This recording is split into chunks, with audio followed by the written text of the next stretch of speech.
Welcome to our channel. Today we how to recover savings with Betterment, beginner guide step by step clearly. To recover your savings with Betterment, start by visiting the Betterment website. Create a new account by clicking on the sign up option. Input your email address and choose a secure password. Next, provide some personal information, including your name and date of birth. You'll be asked to answer questions regarding your financial goals and investment preferences.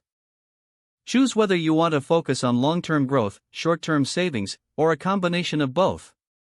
After that, link your bank account to your Betterment profile. This will allow you to transfer funds easily for investment. Make an initial deposit based on your budget and goals. Betterment recommends starting with a minimum investment of at least $10. Once your funds are deposited, Betterment will automatically diversify your investments across different asset classes. Keep an eye on your portfolio through the Betterment app or website.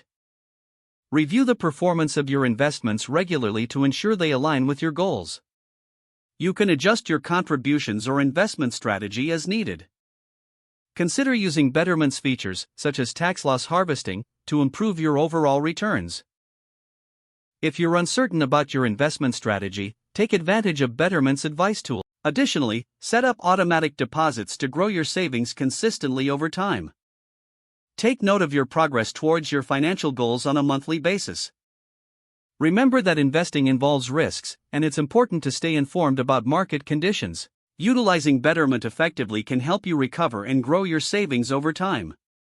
If the page does not load, refresh the browser or try again in a private or incognito window.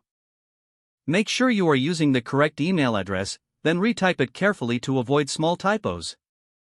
If your password is not accepted, use the reset option and create a new strong password you can remember.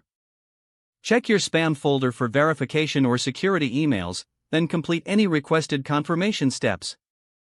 Enable two-factor authentication if available to improve account security and reduce unauthorized access risk. After signing in, review your profile details so your contact information and settings are accurate and current. If you see an error message, note it down and try again after restarting your device and internet connection.